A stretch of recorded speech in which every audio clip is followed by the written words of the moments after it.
나이가 90을 넘으니 젊었을 땐 보이지 않던 세상의 이치가 보이기 시작합니다. 세월이 흐르며 깨달은 것 중 하나는 사람은 누구나 자랑하고 싶어 한다는 사실이지요. 가진 돈이든 건강이든 자식이든 혹은 과거의 무용담이나 화려한 인맥이든 말입니다. 그런데 저는 제 삶을 돌아보며 이렇게 말하고 싶습니다. 자랑은 반드시 화를 부른다. 우리 옛말에도 있지요. 목에 칼이 들어와도 자랑하지 말라는 말이 젊었을 땐 그 뜻을 몰랐습니다. 하지만 인생의 긴 고개를 지나보니 그 말이 단순한 격언이 아니라 피와 눈물로 새겨진 삶의 지혜라는 것을 알게 되었습니다. 현대그룹을 일으키며 저는 많은 부와 명예를 경험했습니다. 그러나 그 속에서 가장 뼈저리게 배운 교훈은 자랑이 아닌 겸손이 사람을 살린다는 것이었습니다. 한 번은 제가 큰 공사를 따내고 흥분해 있던 시절이 있었습니다. 사람들에게 그 성과를 자랑스럽게 떠들고 다녔지요. 그런데 이상하게도 그때부터 제 주변에 불편한 기류가 돌기 시작했습니다. 가까웠던 동지들이 멀어지고 진심으로 저를 응원하는 사람이 드물어졌습니다. 결국 깨달았죠. 내 성취를 자랑하는 순간 다른 이의 마음속에는 시기와 질투 혹은 부담이 생긴다는 것을요. 돌이켜보면 자랑이란 결국 나약함의 표현이었습니다. 진짜 강한 사람은 굳이 떠들지 않아도 그 삶에서 빛이 흘러나옵니다. 반대로 자랑이 많은 사람일수록 내면은 불안했고 타인의 인정이 없으면 견디지 못했습니다. 저는 90년 세월 동안 자랑 때문에 친구를 잃고 가족과 마음이 멀어진 사람들을 수도 없이 봤습니다. 그들의 공통점은 자랑이 인연을 끊고 스스로를 초라하게 만들었다는 사실입니다. 그래서 오늘 저는 제 삶을 돌아보며 깨달은 5가지 절대 자랑해서는 안 되는 것들에 대해 말씀드리려 합니다. 단순히 하지 마라 라는 훈계가 아닙니다. 그 뒤에 숨어있는 인간의 심리 그리고 겸손이 가져다주는 깊은 평온에 대해 이야기하려 합니다. 혹시 지금 자랑하고 싶은 마음이 드십니까? 그렇다면 잠시 멈추시길 바랍니다. 제 이야기를 끝까지 들어보신다면 왜 자랑이 화를 부르는지 그리고 어떻게 겸손이 더 큰 존중을 불러오는지 깨닫게 되실 것입니다. 사람이 왜 자랑을 하고 싶어 하는지 곰곰이 생각해 본 적이 있습니다. 젊은 시절에는 성취가 곧 나 자신이라고 여겼습니다. 돈을 벌면 내가 가치 있는 사람이고 건강하면 내가 특별한 사람 같았지요. 자식이 잘 되면 내가 잘 키운 부모라는 증표처럼 느껴졌습니다. 그러니 자연스럽게 그것을 자랑하고 싶었던 겁니다. 하지만 세월이 흘러 돌이켜보니 그건 다 허상에 불과했습니다. 자랑은 본능이지만 동시에 인간관계에 덧치기도 했습니다. 심리학에서는 사회적 비교 이론이라는 것이 있습니다. 사람은 본능적으로 자신을 남과 비교하며 살아갑니다. 그래서 자랑이란 결국 내 우월감을 확인하고 싶은 본능에서 비롯되는 것이지요. 하지만 그 순간 상대방은 나와 자신을 비교하게 됩니다. 듣는 이는 마음이 불편해지고 나 역시 무의식적으로 그 불편한 기류를 느끼게 됩니다. 저는 사업을 하며 수많은 사람들을 만났습니다.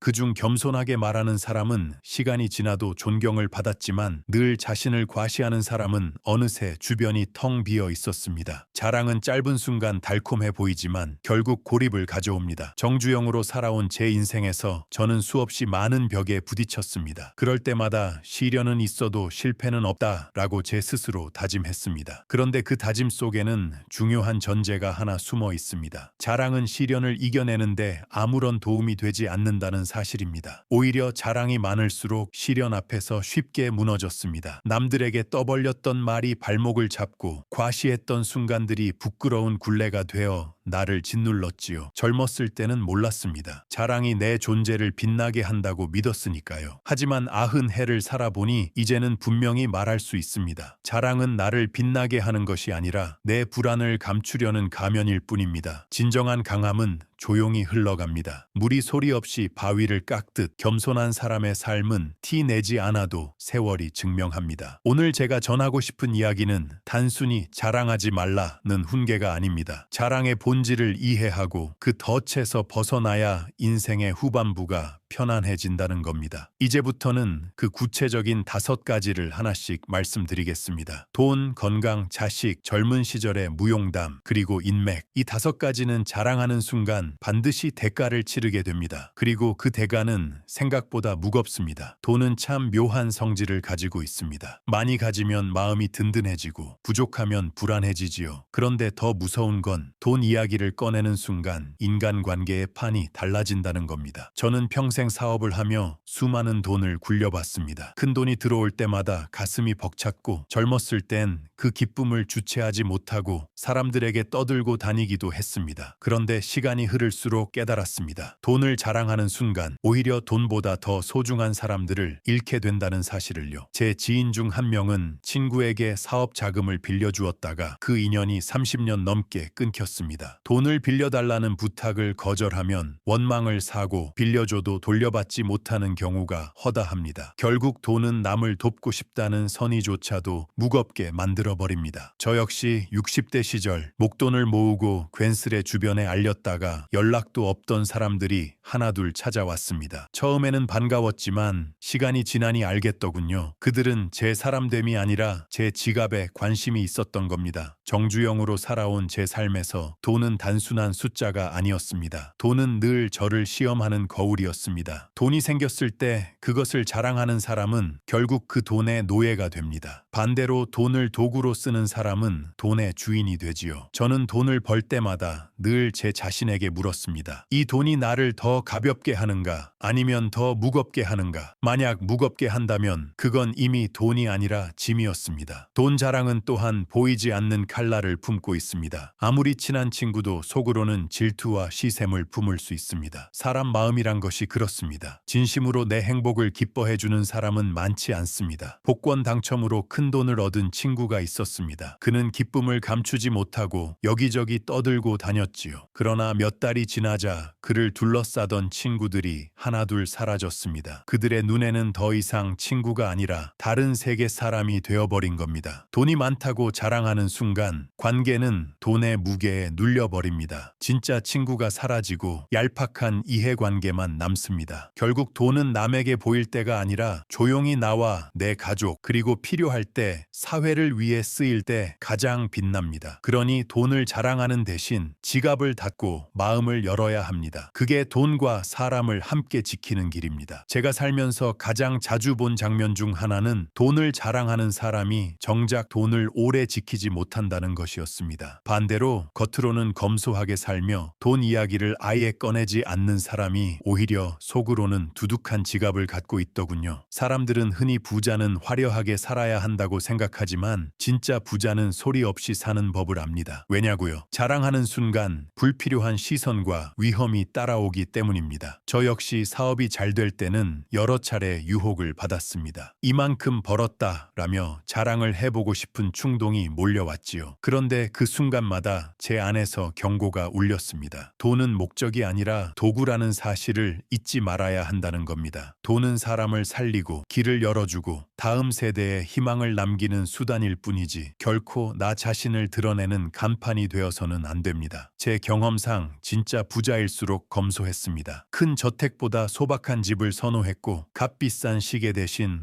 오래된 손목시계를 차고 다녔습니다. 왜냐면 그들은 알고 있었기 때문입니다. 부는 조용히 지켜야 하고 자랑이 아닌 관리와 나눔 속에서 더 커진다는 것을요. 실제로 제가 존경하는 몇몇 기업가들은 수십억을 벌고도 동네 이웃처럼 겸손하게 지내며 돈을 자식들에게 다 물려주기보다 장학재단을 세우고 사회에 환원했습니다. 그 모습에서 저는 돈의 참된 쓰임을 다시 배웠습니다. 돈은 물과 같습니다. 고여 있으면 썩고 흘러야 생명을 살립니다. 자랑은 물길을 막아 썩게 만드는 행위입니다. 반대로 흘려보내면 주변을 적시고 자신에게도 맑은 흐름이 돌아옵니다. 저는 평생 사업을 하면서 돈을 쓰는 법을 가장 늦게 배웠습니다. 돈을 모으는 건 많은 사람들이 할 수 있지만 제대로 쓰는 건 아무나 할 수 없다는 걸요. 그러니 돈이 생겼을 때는 자랑하지 말고 감사히 받아 조용히 흘려보내야 합니다. 가족의 삶을 지탱하고 어려운 이웃을 돕고 사회를 위해 작은 씨앗을 심는 데 쓰십시오. 그렇게 돈을 관리할 줄 아는 사람이야말로 진짜 부자입니다. 결국 시간이 지나면 사람들은 당신의 재산을 기억하는 것이 아니라 그 돈으로 세상에 남긴 따뜻한 흔적을 기억하게 될 것입니다. 젊은 시절 저는 늘 건강을 자신했습니다. 하루 종일 현장을 뛰어다녀도 끄떡없었고 병원 문턱조차 넘지 않았습니다. 그때는 제 의지가 강해서 내 생활 습관이 바르기 때문에 건강을 유지한다고 믿었지요. 그래서 여기저기 말하고 다녔습니다. 나는 약 한 번 먹어본 적이 적이 없어. 병원에 갈 일도 없어. 그 말 속에는 은근한 자랑이 묻어 있었습니다. 그런데 세월은 제게 그 말이 얼마나 교만했는지를 뼈저리게 가르쳐 주었습니다. 70대에 접어들면서 저는 척추 협착증이라는 병을 겪었습니다. 그제야 깨달았습니다. 건강은 절대로 내 힘만으로 지킬 수 있는 것이 아니란 걸요. 유전적 요인, 운, 그리고 세월의 흐름이 모두 얽혀 있는 것이 건강입니다. 젊어서는 내가 잘해서라고 생각했지만 나이 들어서야 비로소 알았습니다. 건강이란 축복이지 자랑거리가 될 수 없다는 것을요. 건강을 자랑하다 보면 관리가 소홀해지기 쉽습니다. 나는 절대 안 아플 거라는 착각 속에서 정기 검진도 거르고 몸의 신호도 무시합니다. 제 형님도 그런 경우였습니다. 담배를 피우면서도 나는 폐가 튼튼하니 걱정 없다고 말하곤 했지요. 그러나 결국 폐암 말기에 이르러서야 병을 알게 되었고 너무 늦은 뒤에야 후회했습니다. 건강을 자랑하는 순간 사실은 스스로를 위험에 내모는 것입니다. 또 한 가지 건강 자랑은 주변에 상처를 줍니다. 만성질환을 앓는 사람, 선천적으로 건강이 좋지 않은 사람에게는 그 말이 칼처럼 꽂힙니다. 저는 한 이웃에게 무심코 나는 약을 먹어본 적도 없다고 말한 적이 있습니다. 나중에 그분이 눈물을 훔치는 걸 보고 알았습니다. 제 말이 그분의 마음을 얼마나 아프게 했는지요. 건강은 자랑할 일이 아니라 감사할 일입니다. 지금 숨 쉬고 걸을 수 있고 밥을 맛있게 먹을 수 있다는 것만으로도 큰 축복입니다. 자랑 대신 몸의 소리에 귀 기울이고 감사하며 조심스럽게 다루어야 할 선물이지요. 제가 배운 교훈은 분명합니다. 건강은 내 것이 아닙니다. 잠시 맡겨진 것이고 언제든 떠날 수 있습니다. 그러니 교만해하지 말고 겸손히 지켜야 합니다. 건강을 지키는데 가장 중요한 건 교만이 아니라 겸손이라는 사실을 저는 늦게서야 배웠습니다. 한창 젊을 때는 일을 더 많이 하고 잠을 줄이고 몸을 혹사시키면서도 나는 튼튼하니까 괜찮다는 생각에 스스로를 다그쳤습니다. 하지만 나이가 들고 보니 몸은 결코 무한하지 않습니다. 작은 통증 하나에도 귀를 기울여야 했고 하루하루의 생활 습관이 결국 제 삶의 길이를 좌우한다는 걸 알게 되었지요. 제가 늘 강조하는 말이 있습니다. 일이 보약이다. 젊은 시절 저는 일터에서 땀 흘리며 몸을 움직이는 것을 최고의 건강 비결로 여겼습니다. 그러나 세월이 흐르며 깨달았습니다. 일이 보약이 될 수도 있지만 동시에 독이 될 수도 있다는 것을요. 무리하게 일하다 보면 병을 부르고 몸의 신호를 무시하다가는 돌이킬 수 없는 순간이 찾아옵니다. 중요한 건 몸과 대화하는 법입니다. 조금 피곤하면 쉬어야 하고 아프면 참지 말고 진단을 받아야 합니다. 건강을 자랑하는 대신 저는 이제 작은 습관을 나눕니다. 매일 아침 30분은 반드시 걷습니다. 음식을 먹을 때는 배부르기 전에 숟가락을 내려놓습니다. 과음하지 않고 마음이 답답할 땐 사람들과 이야기하며 풀어냅니다. 이런 소박한 생활 습관이 결국 긴 세월을 버티게 해주었습니다. 제 경험을 나누는 이유는 자랑이 아니라 나처럼 후회하지 않기를 바라는 마음 때문입니다. 그리고 건강을 이야기할 때 잊지 말아야 할 것이 있습니다. 바로 공감입니다. 내가 건강하다고 해서 아픈 사람들 앞에서 자랑처럼 말하면 안 됩니다. 오히려 그들의 고통을 이해하고 가능한 도움을 주어야 합니다. 제가 존경했던 어떤 노인은 늘 이렇게 말했습니다. 내가 건강한 건 운이 좋아서야. 그래서 나는 아픈 이웃을 돕는 게 빚 갚는 길이라고 생각한다. 그 말이 가슴에 깊이 새겨졌습니다. 여러분, 건강은 결코 내 힘만으로 얻은 것이 아닙니다. 하늘이 잠시 허락한 선물일 뿐이지요. 그러니 자랑하지 말고 감사하십시오. 그리고 그 선물을 어떻게 지켜갈 것인지 또 어떻게 나누어 쓸 것인지 고민하며 살아가십시오. 건강은 나 혼자 누릴 때 빛나지 않습니다. 다른 사람을 배려하고 함께 나눌 때 비로소 그 가치는 더 깊어집니다. 나이가 들수록 부모의 가장 큰 자랑거리는 자식이 됩니다. 저는 사업을 하며 많은 성취를 경험했지만 결국 가장 뿌듯했던 순간은 자식들이 자기 길을 묵묵히 걸어갈 때였습니다. 그래서 젊었을 때는 이 기쁨을 참지 못하고 여기저기 떠벌리고 다녔습니다. 우리 아들은 대기업에 들어갔다. 우리 딸은 좋은 학교 교수다. 그렇게 말하면 제 마음은 뿌듯했지만 정작 자식과 주변 사람들의 마음은 점점 무거워졌습니다. 제 친구 중 한 분은 아들이 판사가 되자 동네 사람들에게 자랑을 늘어놓았습니다. 처음에는 모두가 축하해 주었지만 시간이 지나면서 분위기가 달라졌습니다. 친구들은 속으로 비교하며 불편해했고 심지어 그 아들마저도 엄마 제발 그만 좀 말씀해 주세요 라며 괴로워했습니다. 자식이 잘 되었을 때 기쁨을 표현하는 건 당연합니다. 그러나 그것을 남에게 자랑하는 순간 듣는 이의 마음에는 상처가 생기고 자식에게는 부담이 됩니다. 저 역시 아들이 좋은 직장에 들어갔을 때 너무 기뻐 동네방네 떠들었습니다. 그런데 나중에 들으니 아들이 회사 동료들에게 아버지가 자랑을 많이 하셔서 죄송하다라고 말했다더군요. 그 말을 듣고 저는 깊이 반성했습니다. 내 기쁨이 오히려 자식에게는 족쇄가 된다는 사실을 그제야 깨달았습니다. 자식은 부모의 명함이 아닙니다. 그들의 삶은 그들 자신의 것입니다. 정주영으로서 제 삶을 돌아봐도 똑같습니다. 저는 평생 일에 몰두했지만 노년에 이르러 진정한 가치는 결국 가족에게서 나온다는 걸 알았습니다. 사업은 실패하면 다시 일으킬 수 있지만 가족은 한번 잃으면 끝입니다. 그런데 부모가 자식의 성취를 자기 공으로 돌리며 자랑하는 순간 가족의 끈은 서서히 느슨해집니다. 자식은 인정받고 싶어 하지만 부모의 자랑은 그 노력을 가려버립니다. 그러니 여러분, 자식의 성공을 자랑으로 삼지 마십시오. 그것은 기쁨이지 과시가 아닙니다. 아이가 잘 되면 네가 참 고맙다라고 말해주는 것만으로 충분합니다. 부모의 역할은 자식의 성취를 드러내는 것이 아니라 그들의 노고를 존중하고 묵묵히 응원하는 것입니다. 자식의 성공을 자랑하기보다 그들의 행복을 함께 기뻐하고 지켜봐 주는 것, 그것이 진정한 부모의 자랑이 아닐까요? 저는 오랜 세월 동안 자식의 성취를 제 공으로 여기며 말하곤 했습니다. 내가 이렇게 키웠으니 저렇게 된 거다. 하지만 시간이 흐르며 깨달았습니다. 그것이야말로 가장 어리석은 자랑이었음을요. 자식은 부모의 소유물이 아닙니다. 그들의 성공은 스스로의 땀과 노력 그리고 시대와 운이 함께 만들어낸 결과입니다. 그런데도 부모가 자기 몫을 주장하면 자식의 마음에는 큰 상처가 남습니다. 제 손자가 의대에 합격했을 때 일이었습니다. 저는 주변에 내가 어릴 때부터 공부를 챙겨줘서 결국 의사가 됐다고 떠벌렸습니다. 그런데 손자가 제게 조심스럽게 말하더군요. 할아버지, 저도 정말 열심히 했는데 그렇게 말씀하시면 제 노력이 가려지는 것 같아요.